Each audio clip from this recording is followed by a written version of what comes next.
with 210 members voting in the affirmative, 0 in the negative, and 0 in abstentions, House Bill number 8384 is hereby approved on third and final reading.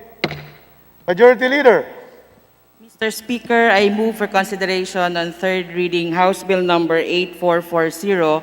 For this purpose, may I request that the Secretary General be directed to read the title of the bill and thereafter call the roll for nominal voting. The Secretary General is directed to read the title of the bill and thereafter to call the roll for nominal voting. House Bill Number 8440, an act declaring the Hinakpan Mystical Hills in the city of Gihulgan, Negros Oriental as a protected area under the category of Natural Monument under the National Integrated Protected Area System, or NIPAS, and providing for its management. Roll call of members for consideration and third reading of House Bill Number 8440. Abante, Abaya, Abellanosa, Abu Exaldevar, Abunda, Acop, Acosta, Acosta Alba, Adyong, Advincula, Agabas, Agaraw, Aglipay, Aguinaldo, Albano, Almario, Alonte, Alvarez France, Alvarez Senaro, Alvarez Pantaleon, Amante Matba, Amatong, Angara, Aragones, Arbison, Arenas, Arroyo, Atienza, Aumentado, Babasa, Bagatsing, Balindong, Banyas Nograles, Barba, Barbers, Baronda, Barzaga, Bascog, Bautista, Bautista Bandigan, Belmonte, Benitez, Bernos, Biazon, Billones, Biron, Bolilia, Bondok, Bordado, Bravo, Brosas, Bulot, Bustos, Kabatbat, Kabotsan, Cabredo, Cagas, Calderon, Calixto, Caminero, Campos, Canama, Cawagdan, Cardema, Cari, Castelo, Castro France, Castro Fredenil, Cayetano, Alan Peter, Cayetano Maria Laarni, Celeste, Chato, Chipeco, Chungalao, Co Angelica, Co Elizaldi, Coanco, Colliantes, Crisologo, Cua, Quaresma, Cueva, Colyamat, Dagook, Dalipe, Dalog, Daza, De Jesus, De Venecia, Defensor Lawrence, Defensor Michael, De Los Santos, De Los Montalia, Dimaporo Abdullah, Dimaporo Khalid, Duavit, Dohali, Duterte, D. Faustino Ino, D. Faustino Michael, D. Ian, Ebcas, Ecleo, Elago, Enverga, Erice, Erigel, Ermita Buhain, Escudero, Espina, Espino, Estrella, Farinas Ria, Farinas Rudes Cesar, Fernandez, Fernando, Ferrer Juliet, Ferrer Luis, Flores, Fortun, Fortuno, Frasco, Fuentebella, Gaite, Garbin, Garcia Jose Enrique, Garcia Pablo Jan, Garcia Vincent, Garin Janet, Garin Sharon,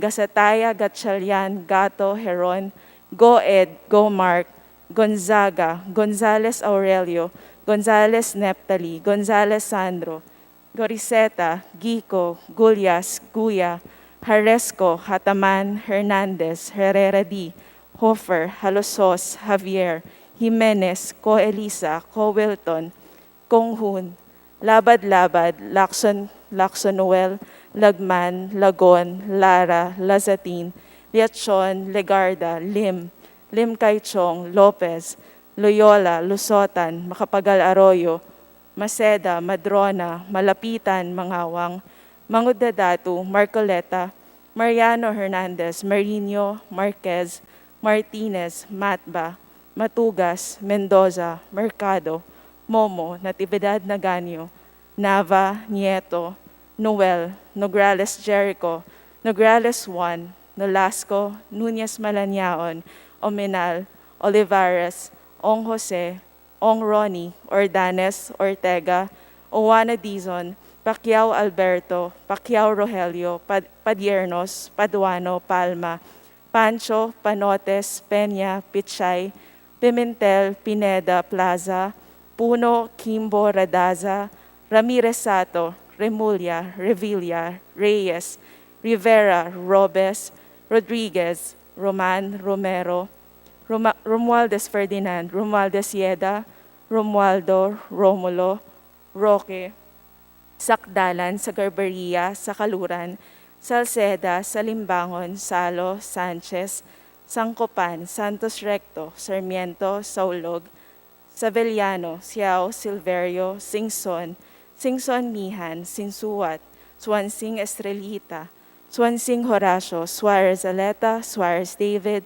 Suntay, Si Alvarado, Taduran, Talyado, Tambunting, Tan Eliza, Tan Angelina, Tan Samir, Tan Shari, Tan Sherny, Tejada, Teves Arnolfo, Teves Jose, Tiangco, Tolentino, Torres Gomez, Tulfo, Tupas, Tutor, T. Alan, T. Diego, Umali Alfonso, Umali Maria Victoria, Unabia, Ungab, Uy Juliet, Uy Rolando, Valeriano, Valmayor, Vargas, Vargas Alfonso, Velasco, Veloso, Vergara, Villa, Villafuerte, Villanueva Eduardo, Villanueva Noel, Villar, Villaraza Suarez, Villarica, Violago, Yap Eric, Yap Victor, Yu Zamora Ronaldo, Zamora Waikorat, Zarate Zubiri.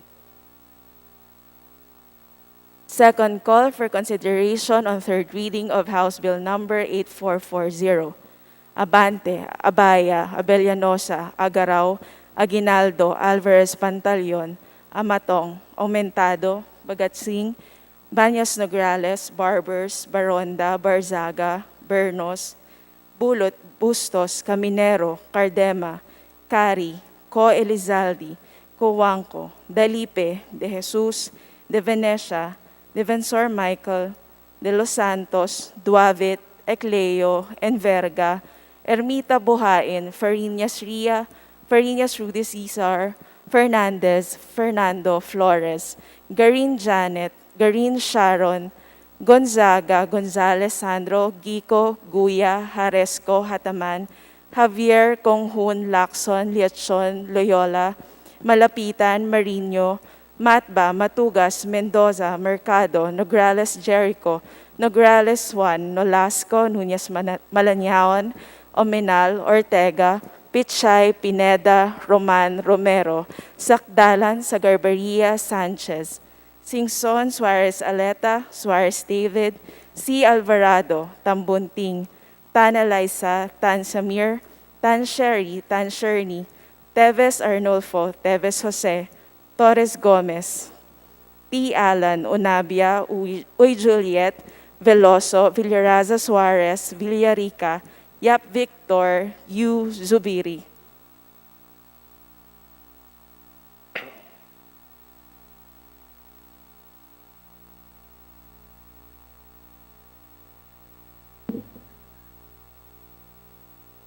With 211 members voting in the affirmative, 0 in the negative, and 0 abstention, House Bill 8440 is hereby approved on the third and final reading.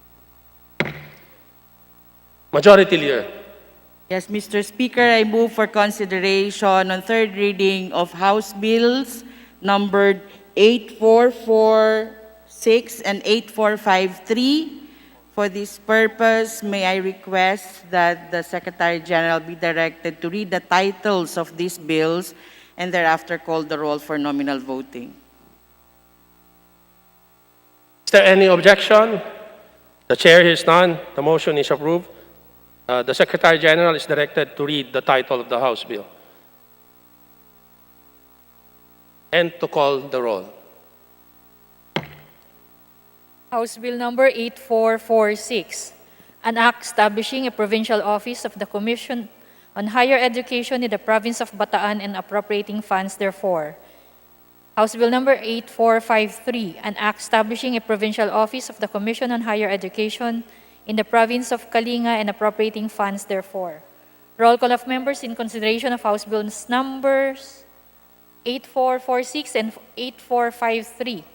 Abante, Abaya, Abellanosa, Abu, Abeg, Saldivar, Abunda, Acop, Acosta, Acosta Alba, Adyong, Advincula, Agabas, Agaraw, Aglipay, Aguinaldo, Albano, Almario, Alonte, Alvarez France, Alvarez Genaro, Alvarez Pantaleon, Amante Matba, Amatong, Angara, Aragones, Arbison, Arenas, Arroyo, Atienza, Aumentado, Babasa, Bagatsing, Balindong, Banyas Nograles, Barba, Barbers, Baronda, Barsaga, Baskug, Bautista, Bautista Bandigan, Belmonte, Benitez, Bernos, Biazon, Billones, Beron, Bolilia, Bondoc, Bordado, Bravo, Brosas, Bulot, Bustos, Kabatbat, Cabuchan, Cabredo, Cagas, Calderon, Calixto, Caminero, Campos, Canama, Cawagdan, Cardema, Cari, Castelo, Castro Franz, Castro Fredenil, Cayetano Alan Peter, Cayetano Mariela Arni, Celeste, Chato, Chipeco, Chungalao, Co Angelica, Co Elizalde, Co Juanco, Coliantes, Crisologo, Cua, Quaresma, Cueva, Colyamat, Dagook, Dalipe, Dalog, Daza, De Jesus, De Venecia, Defensor Lawrence, Defensor Michael, De Los Santos,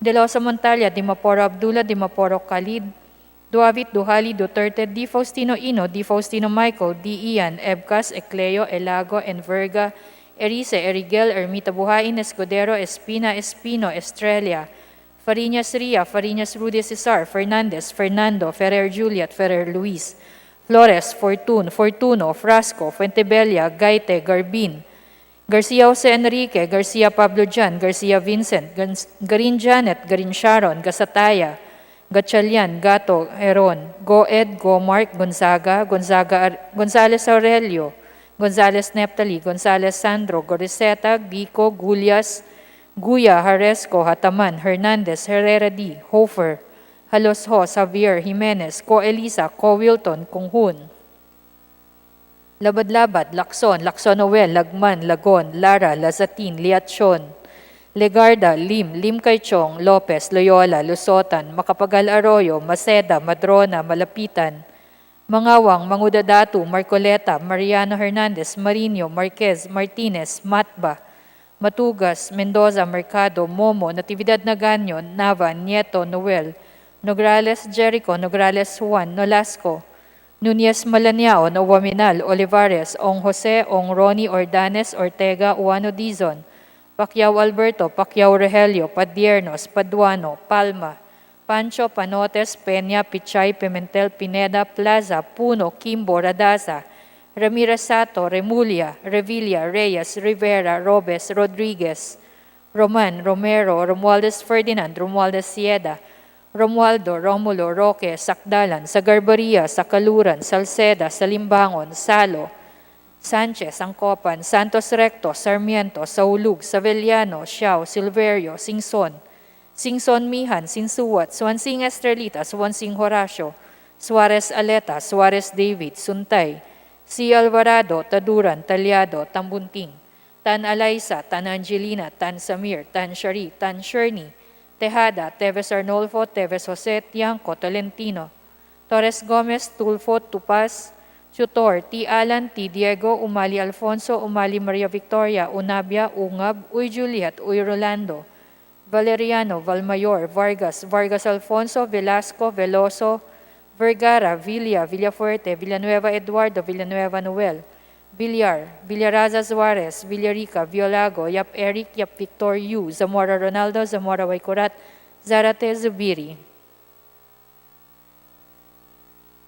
Second call, in consideration on third reading of House Bill numbers 8446 and 8453.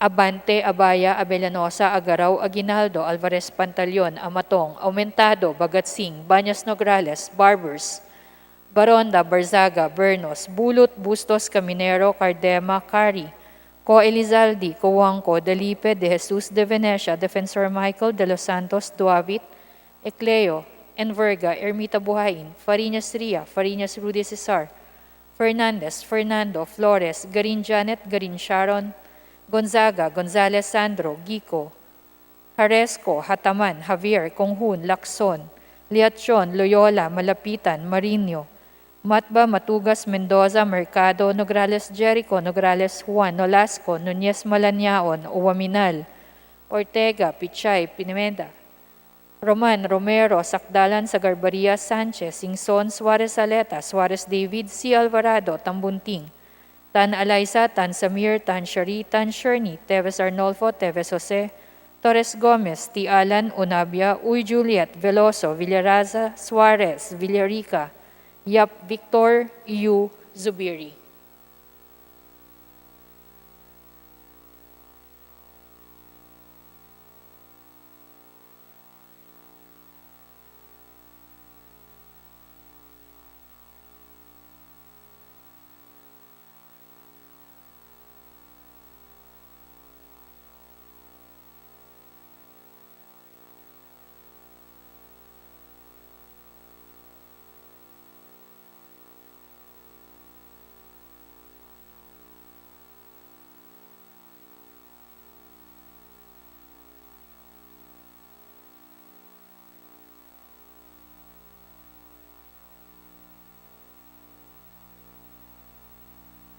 with 214 members voting in the affirmative and 0 in the negative and 0 abstention, the House Bill numbers 8446 and 8453 are hereby approved on the third and final reading. Majority Leader. Mr. Speaker, I move that all the bills approved on third reading today be immediately transmitted to the Senate. So move, Mr. Speaker. Is there any objection? Hearing none, the motion is approved. Mr. Speaker, under the calendar of unfinished business, I move that we resume consideration of Committee Report Number 524 on House Bill Number 7749. And may we direct the Secretary General to read the title of the said measure. So move, Mr. Speaker. The Secretary General is directed to read the title of the measure. House Bill Number 7749, an act providing for government financial institutions unified initiatives to distressed enterprises for economic recovery guide. Majority Leader. Mr. Speaker, in view of the fact that there is a substitute bill that will be introduced, I move that we consider the opening of the period of individual amendments. Is there any objection? The chair hears none. The motion is approved. Majority Leader. I move that we recognize Honorable Chuni Kua to sponsor the measure. The Honorable Juni Kua is recognized to sponsor House Bill Number 7749.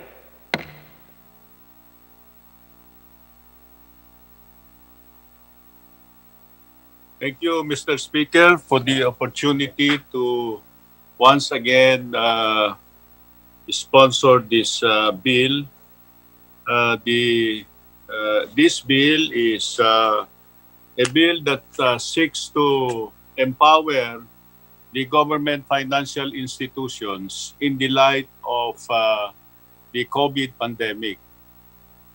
Because of the economic dislocation and downturn, many of our MSMEs and our strategically important corporation companies had been affected, and they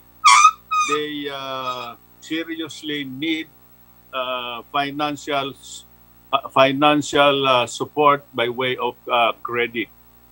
And this bill, therefore, provides this wherewithal so that these GFIs, especially Land Bank, DBP, and the Philippine Guarantee Corporation, working as a team, would be able to react to this economic crisis. So that essentially is the essence of this bill, Mr. Speaker.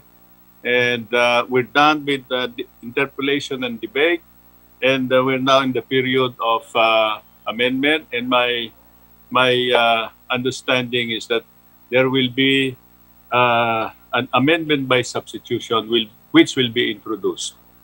Thank you, Mr. Speaker. Majority Leader. Mr. Speaker, I move that we proceed with the period of amendments. Point of Mr. inquiry, Speaker. Mr. Speaker. Is there any objection? I object, Mr. Speaker. Just would like to say my point of inquiry, Mr. Speaker. Majority Leader. I move that we recognize Honorable Franz Castro for her point of inquiry. So move, Mr. Speaker. The Honorable Franz Castro is recognized. Maraming salamat, Ginoong Speaker. Ang kinatawan pong ito ay isa sa mga nag-interpellate sa panukalang batas, 7749. Under the committee report, which is also stated earlier, maari po bang mailinaw, Mr. Speaker, yung tinatawag nating amendment by substitution? Dahil po, naalala ko po, nung ako po ay nag-interpellate, iba po yung ginamit na bill o may mga amendment by substitution. Pwede po bang maipaliwanag ito sa akin, Mr. Speaker? Mr. Speaker, Your Honor, may I be recognized, Mr. Speaker? Majority Leader.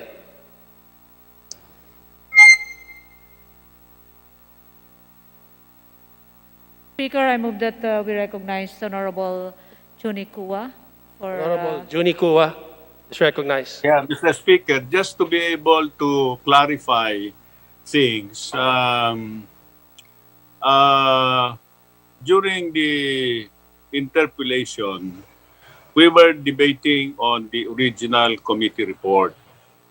And the original committee report actually had been approved many months ago. And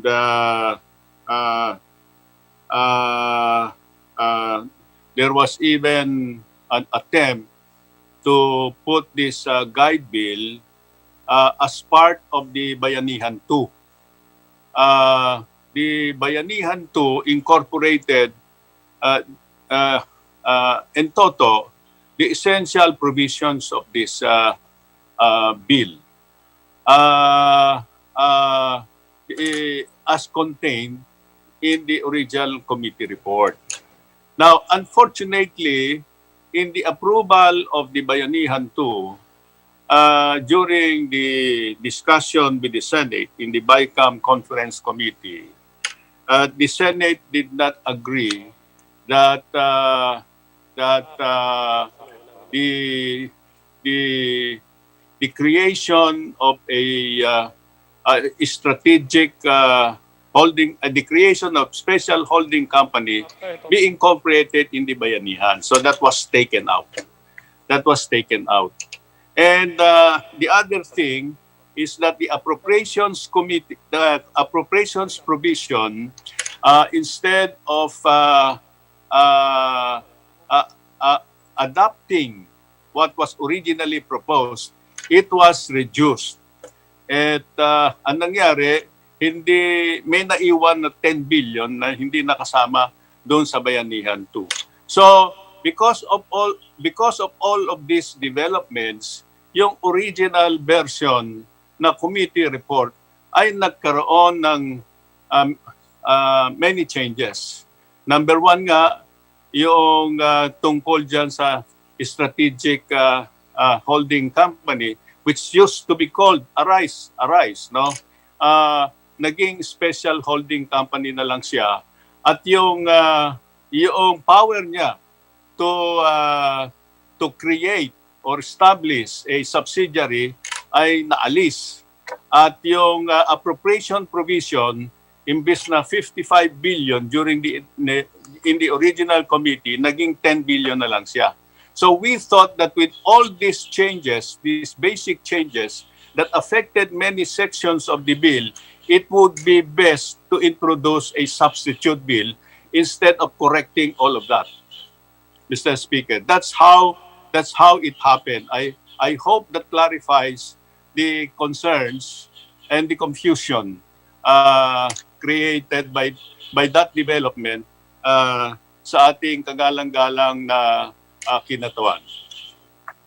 Maraming salamat, Mr. Speaker, Ginoong Sponsor. So, ang bill po ba na ito ay makatutulong doon sa ating mga MSMEs? So, yan po yung huli kong katanungan. Definitely po, makakatulong yan sapagkat maliwanag po dyan sa proposed bill na yan ang mandato sa Land Bank at DBP na palawakin ang kanilang loan program at palawakin ang kanilang rediscounting program para po sa mga MSMEs. At kasama na rin po dyan ang pagtulong by way of rediscounting window para sa small business corporation at yung unit ng Department of Agriculture called ACPC or Agriculture Credit Policy Council na tumutugon din sa mga pangangailangan ng MSMEs ay naisama po natin dyan para sila ay ma-empower na mas magkaroon ng kapital para maipautang. Okay, so Mr. Speaker, lilinawin ko lang po, no? Ito ay pautang sa ating mga MSMEs at hindi ito ayuda. Tama po ba, Ginoong Sponsor? Tama po yan, hindi po siya grant, siya po ay pautang but in a more liberal, more concessional rate. Alam po natin ang kahirapan ng negosyo ngayon, kaya sila po ay mandated to put up this program to help the small businesses. Maraming salamat, Mr. Speaker. Maraming salamat, Ginoong Sponsor, sa pagsagot dun sa aking mga gustong malinawan. Thank you po. Thank you very much. Thank you po. Honorable Castro. Majority Leader. Mr. Speaker, I move that Mr. Speaker, earlier we have distributed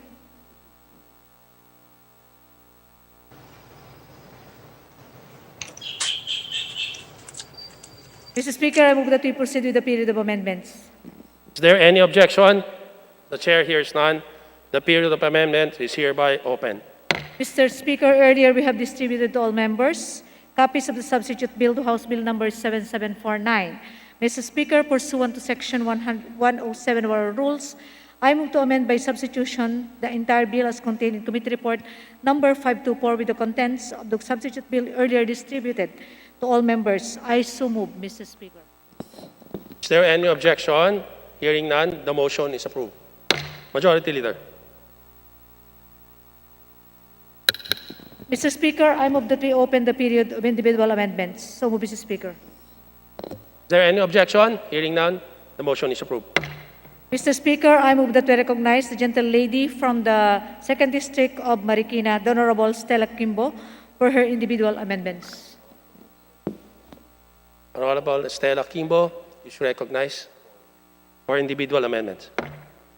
Thank you, Mr. Speaker. Mr. Speaker, Mr. Sponsor, if you may recall, during my interpellation, I pointed out that sections 5 and 8 of the bill are unnecessary, considering that rediscounting of loans to MSMEs are services that are already currently provided by both Land Bank as well as DBP, and this is also pursuant to current policies of the BSP. Moreover, rediscounting policies, I believe, are best left to an independent BSP. And so, Mr. Speaker, Mr. Sponsor, I propose the following. On page 2, remove the entire section 5 from lines 27 to 33.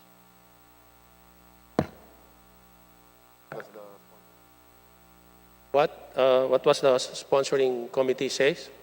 Honorable Kua. Mr. Speaker, thank you so much.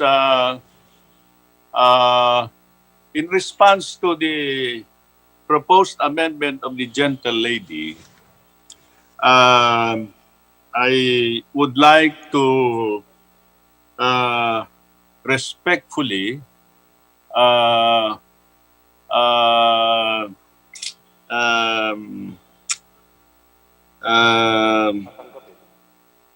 I mean to say, the committee cannot accept the amendment on the proposal to delete these two sections, section 5 and 8.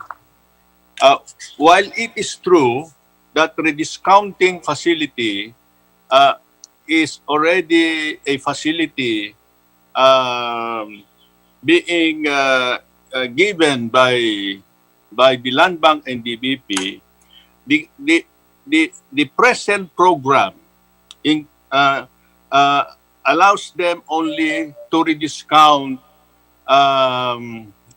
papers of banks. It does not allow other BSP supervised or BSFIs, supervised financial institutions such as pawn shop, etc. And also,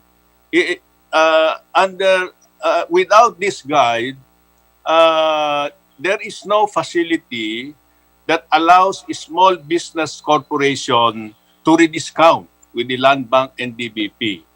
In like manner, there is no facility for the DA-supervised ACPC programs.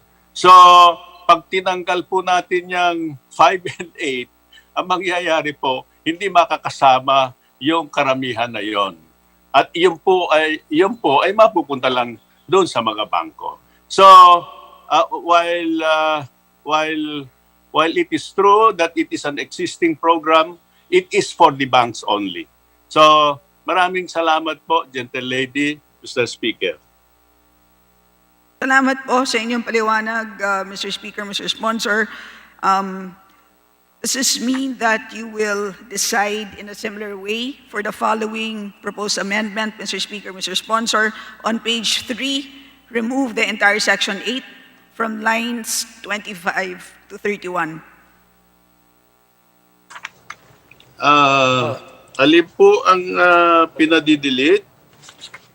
This would be a similar provision, Mr. Speaker, Mr. Sponsor, but this time referring to the Land Bank of the Philippines. Honorable Kua, please. This is section 8. May I know what is the proposed amendment? This The is- language of the proposed amendment? Mr. Speaker, Mr. Sponsor, this is very similar to the first amendment that I had proposed to remove the entire section pertaining to rediscounting programs, but this time referring to the Land Bank of the Philippines. Again, Mr. Speaker, unfortunately, the committee cannot accept for the same reasons. Thank you, Mr. Speaker, Mr. Sponsor. May I proceed to my next proposed amendment? This time, this pertains to allowing DBP and Land Bank to serve as senior creditors of investee companies. So on page 4, section 10, on the powers of the investment vehicle, subsection C, line 52, after the word Land Bank, insert a period and add the sentence, DBP and Land Bank may also serve as senior creditors to SICs and offer further assistance through the provision of loans. And so, Mr. Speaker, Mr. Sponsor, the subsection shall now read, paragraph C, such investment shall be in the form of, number 1, limited equity participation by subscription or acquisition of shares. Number 2, execution of convertible loans or purchase of convertible bonds. And or, number 3, investment in such other securities as may be issued by the investee corporations acceptable to the DBP and Land Bank. DBP and Land Bank may also serve as senior creditors to SICs and offer further assistance through the provision of loans. Well, Honorable Mr. Kua. Speaker, to respond to the gentle lady, first of all, I'd like to clarify that the assistance being extended to SIC is not directly coming from Land Bank and DBP. The assistance will be coming from the special holding corporation, holding companies. So that is the concept. It is not Land Bank or DBP that is providing loans by way of bonds, convertible at that, to the SICs. Now, if the idea is to allow Land Bank and DBP to directly lend to this SIC, as of now, even without guide, Land Bank and DBP can actually lend to SICs. Now, another point is with regards to the proposal of making Land Bank and DBP a senior creditor. Unfortunately, we believe that that would be very dangerous because of the fact that it would be unfair for the other creditors of the investee companies if suddenly Land Bank and DBP become senior creditor. That would be an impairment of contract, And I think there will be constitutionality issue insofar as that concept is concerned. Therefore, having explained that, Mr. Speaker, gentle lady, the committee cannot accept the amendment. Thank you, Mr. Speaker. Thank you, Your Honor. Speaker, Mr. Sponsor, just to clarify, if the proposed amendment reads the investment vehicle may also serve as senior creditors to SICs and offer further assistance through the provision of loans, Mr. Speaker, Mr. Sponsor, will you change your mind on this particular proposed amendment, Mr. Speaker? Honorable Kuya. My concern about making the lender, in this case Land Bank and DBP or whoever it may be, becoming a senior creditor will be going against existing laws. There is a hierarchy of preferences, and these preferences cannot be disturbed. So, it would be, I think, very unfair if suddenly those who lend money to the investing companies at this time becomes a senior creditor. So that will be subject to legal challenge, unfortunately. So again, with much regret, I think it would be difficult to accept the amendment. Thank you for your further explanation, Mr. Speaker, Mr. Sponsor. I'd like to move on to my next set of proposed amendments.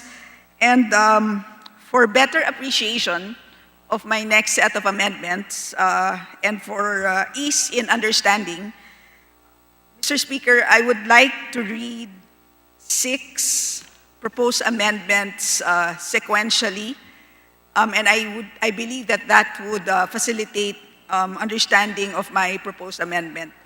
May I proceed in that manner, Mr. Speaker? Please proceed, Honorable Kimbo. So again, Mr. Speaker, this pertains to the provision on the PCC exemption.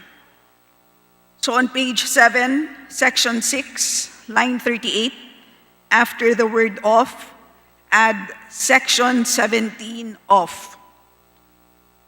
Number 2, in the same section, line 42, remove the phrase 3 years and replace it with the words 2 years.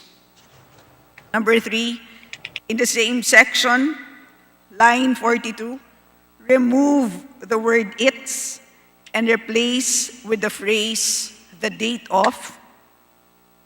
Number 4, in the same section, line 42, after the word "incorporation," add the following: "of the special holding company, provided that prior to the execution of the definitive agreement of a transaction that breaches the notification thresholds of the Philippine Competition Commission, PCC, the SHC shall submit to the PCC the agreement and supporting documents for assessment and evaluation of the competitive effects of the transaction. The PCC shall provide its recommendations within 15 days upon receipt of the agreement." Number 5, in the same section, line 43, after the word "provided," add the word "further." And number 6, on page 7, section 16, line 49, after the word "assets," add the following phrase: "provided that such disposal does not substantially lessen competition in the relevant market." So, Mr. Speaker, Mr. Sponsor, the section shall now read as follows. Section 16, other exemptions of the SHC. The SHC shall be exempt from the provisions of Republic Act 10149 or the GOCC Governance Act of 2011.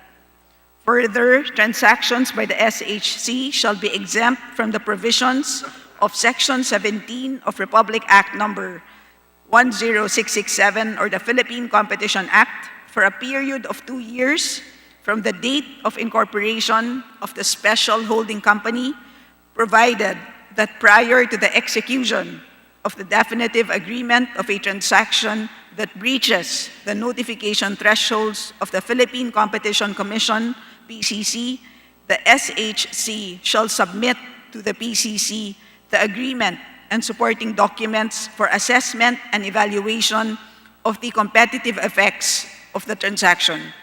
The PCC shall provide its recommendations within 15 days upon receipt of the agreement, provided further that this exemption shall only apply to acquisitions of assets of an investee company by the SHC pursuant to its powers under this Act. Any provision of law to the contrary notwithstanding the disposal of assets of an investee company by the SHC pursuant to their mandate and functions, as well as the disposal of shares, assets, or investments by Land Bank or DBP, or both in the SHC, shall be exempt from the provisions of laws and regulations on government disposal of assets, provided that such disposal does not substantially lessen competition in the relevant market, Mr. Speaker. What's the sponsor committee says? Honorable Kua. Mr. Speaker, Your Honor, I've been listening very intently to the proposed amendment, and I have, in fact, read and reread the letter of the gentle lady on her proposal, I mean. But at the outset, I would like to emphasize the basic principle and the basic idea that we considered in the crafting of the bill. The reason why the committee is proposing for exemption of the transaction from the coverage of the PCA is because of the need for expediency. We are in a crisis situation. We are in a pandemic. The special holding company, in its assistance and rehabilitation program, should be able to act with dispatch. It should be able to provide the necessary support either by way of equity or by way of long-term fund to the failing company affected by the COVID pandemic. We need to act fast, and if every transaction has to go through the process of evaluation by the PCA, by the PCC, then that will eat up a lot of precious time in rehabilitating these investee companies. I would like to emphasize that basic concept in this exercise. So, kaya po na nilimit lang po natin yung period of exemption over 3 years. Because sa study ng mga experts, kinakailangan po natin 3 taon. 3 taon, hindi 1 taon, hindi 2 taon, kundi 3 taon para nang sa ganon ay makabangon yung ating investee company.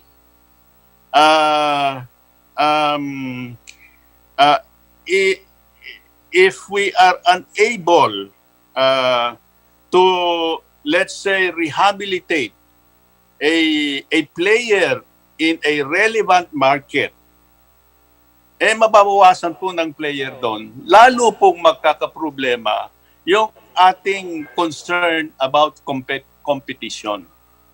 So kaya po ang punto natin is aanin mo pa ang damo kung patay na ang kabayo. So yun po ang guiding concept kung bakit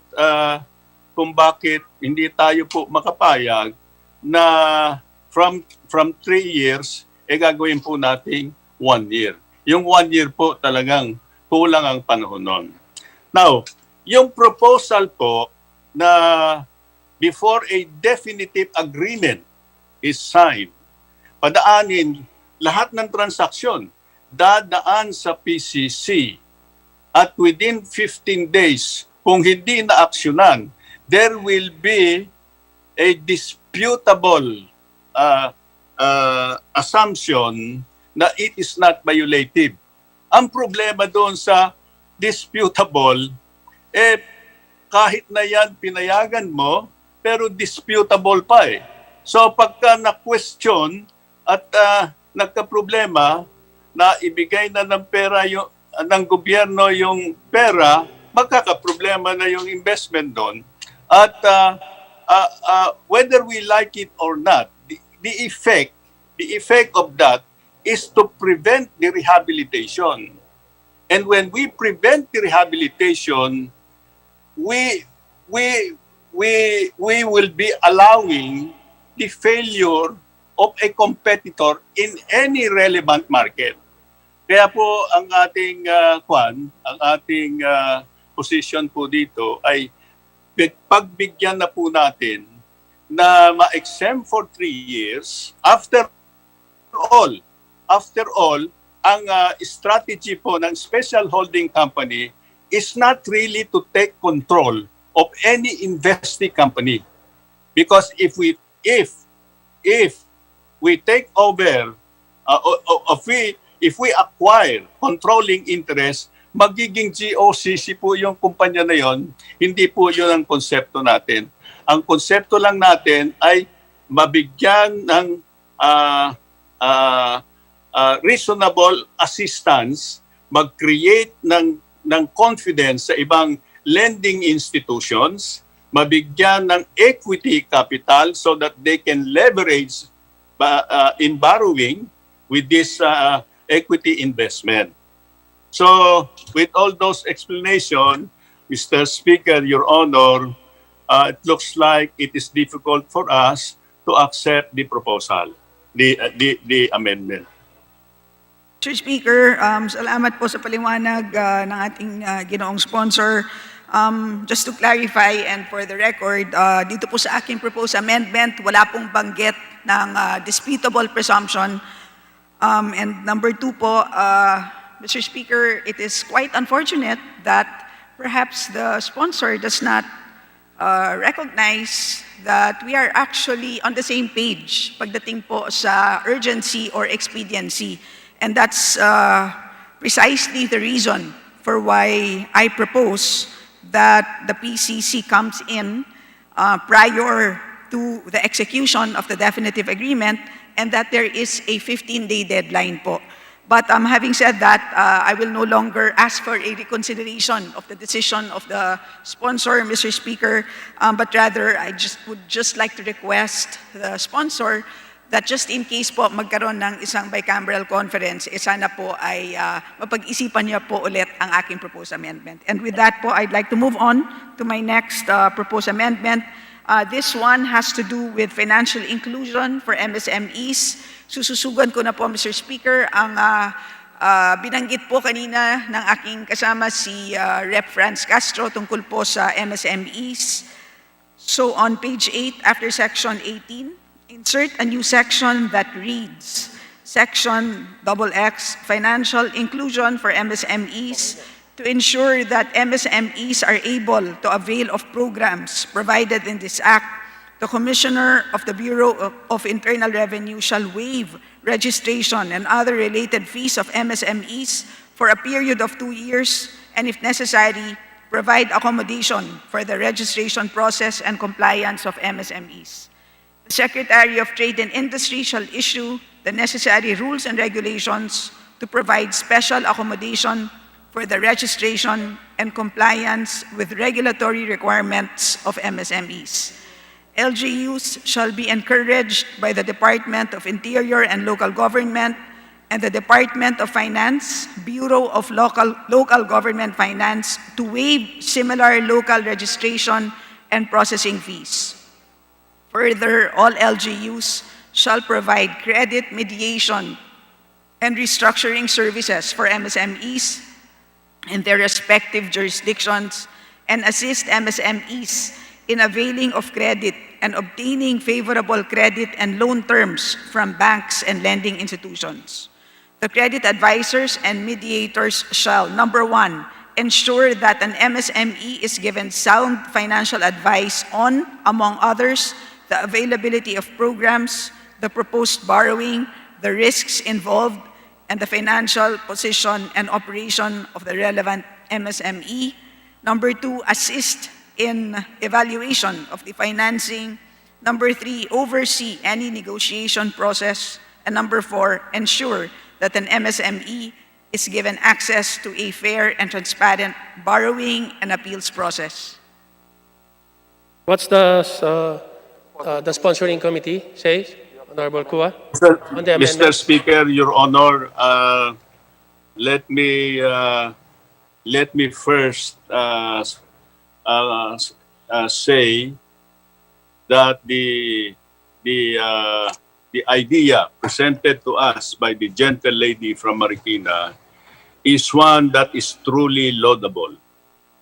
I could not agree more with her proposal. And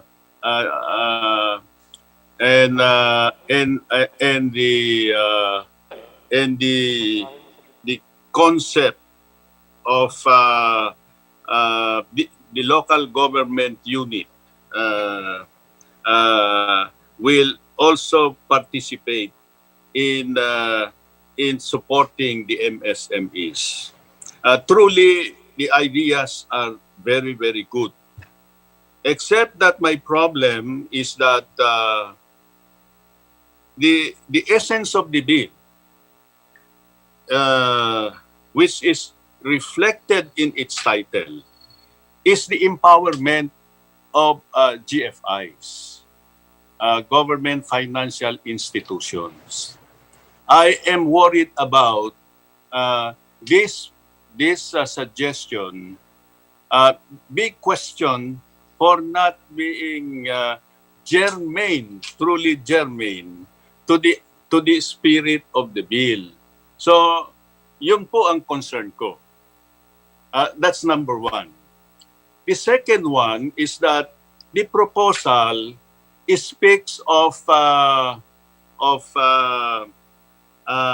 exemptions from registration fees, from the BIR, being collected by BIR, and also being collected by the local government units. Now,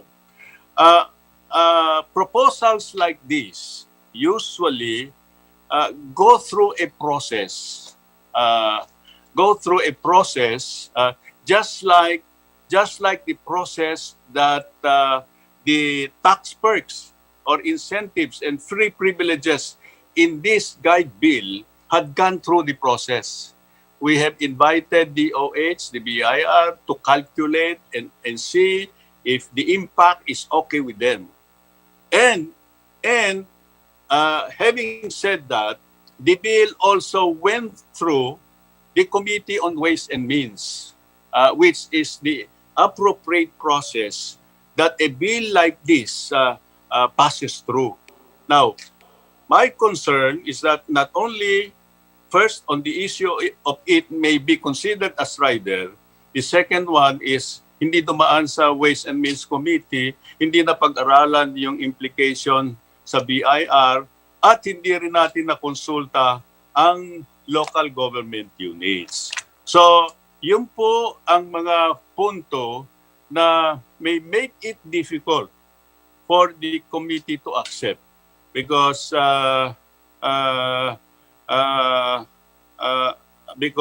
those concerns may be raised eventually. So, thank you so much, Mr. Speaker, and of course, Your Honor, gentle lady from Marikina. Mr. Speaker, earlier upon inquiry by the Honorable Franz Castro, kung ano po ba meron ang panukalang batas na to para sa MSMEs, and if I remember correctly, our good sponsor happily shared with us the information that this bill provides for expanded loan programs for MSMEs. But unfortunately, at this point in time, 77% of Filipinos, including MSMEs, are not banked. Unbanked po ang 77%. Kulang po ang financial inclusion ng ating bansa. So baka mabaliwala po ang expanded loan programs para sa MSMEs kung wala po tayong mekanismo para palawigin ang financial inclusion. So with your indulgence, Mr. Speaker, I humbly request our sponsor to reconsider my proposed amendment, Mr. Speaker. Mr. Speaker, Your Honor, I don't know how we can handle the issue of one subject, one title rule. So that's my basic concern. And the other thing is did not go through any consultation at all on the impact of the exemptions, no, with the BIR, the DOF, and even the local government units.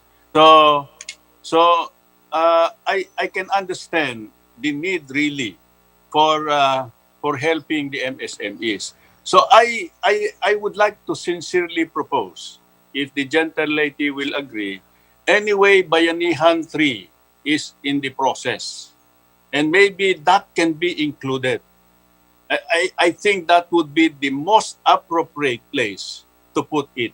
Because Bayanihan 3 is a stimulus package, and by the title itself, the coverage is very broad, so everything can be put in there. So, yun po sana ang aking suggestion para hindi po magka-problema, magkaroon ng legal impediment itong ating bill. Mr. Speaker, that was my last proposal. Muli, nagpapasalamat po ako sa inyo, pati na rin po sa ating sponsor for your patience. And salamat na rin po, I appreciate po ito pong huling suggestion ng ating sponsor. So yun lang po, Mr. Speaker, and sana po, kung sakali mang may BICAM conference, sana po i-consider po ang amendments po ng minorya. Maraming salamat po, Mr. Speaker. Wala pong problema. In fact, I would suggest that you be part of the BICAM. Salamat po, Mr. Speaker. Maraming salamat, Honorable Kimbo, and maraming salamat, Chairman Juni Cuba. Majority Leader. Mr. Speaker, there being no other member who wishes to introduce individual amendments, I move that we close the period of individual amendments. Is there any objection? Hearing none, motion is approved. Mr. Speaker, I move that we close the period of amendments. Is there any objection? Hearing none, the motion is approved. Speaker, I move for the approval on second reading House Bill number 7749 as amended. Is there any objection? Those who are in favor of the bill, say aye.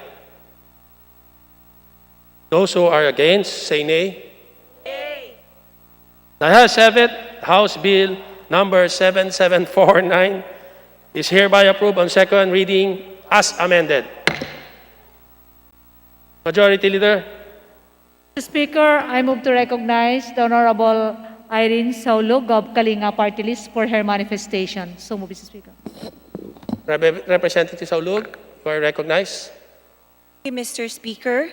Mr. Speaker, on behalf of the minority, I move to nominate and elect Honorable Representative Angelica Natasha Co of Party List BHW as Vice Chairperson of the Committee on Public Accounts, Vice Representative Rodante D. Marcoleta. Is there any objection? The chair is none. The said member is elected. Majority Leader. Mr. Speaker, on the part of the majority, I move to nominate and elect Representative Alan Benedict S. Reyes as Vice Chairperson of the Committee on Metro Manila Development, Vice Rep. Eric M. Martinez. So move, Mr. Speaker. Is there any objection? Hearing none, the following members are hereby appointed, elected. Mr. Speaker, on the part of the majority, I move to nominate and elect the Honorable John Marvin Yul Servo Nieto as Deputy Majority Leader, Vice Rep. Camille A. Villar, and Representative Angelo Marcos Barba as Assistant Majority Leader, Vice Rep. John Marvin Yul Servo Nieto, and Representative Faustino Michael Carlos T.D. III as Chairperson of the Committee on Youth and Sports Development, Vice Rep. John Marvin Yul Servo Nieto. So move, Mr. Speaker. Is there any objection? The chair is none. The following members are hereby elected. Majority Leader. Mr. Speaker, I move for the adoption of House Resolution Number 1470, and please direct the Secretary General to read the title of the House Resolution. The Secretary General is directed to read the title of the resolution. House Resolution 1470, resolution expressing the profound condolences of the House of Representatives on the demise of Amelia La Peña Bonifacio, National Artist of the Philippines for Theater.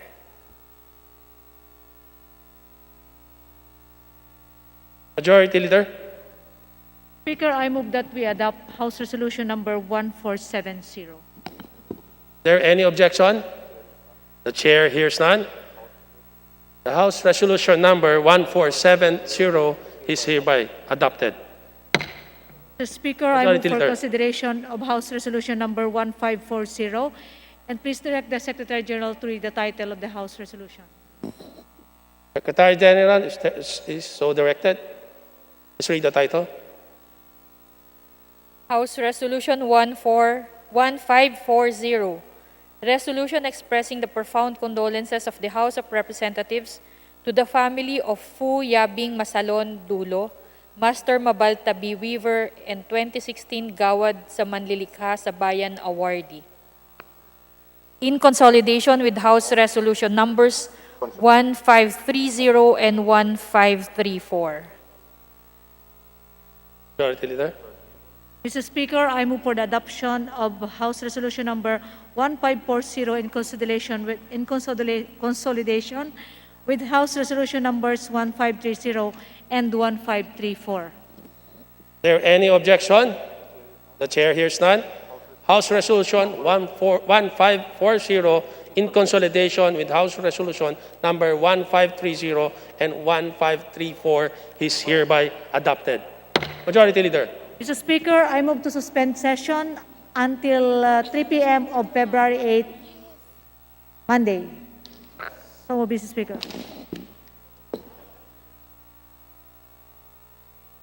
Is there any objection? Hearing the chair hears none.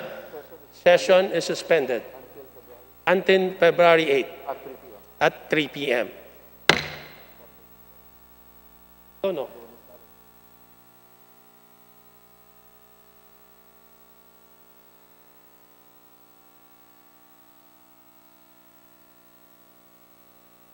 Matuto.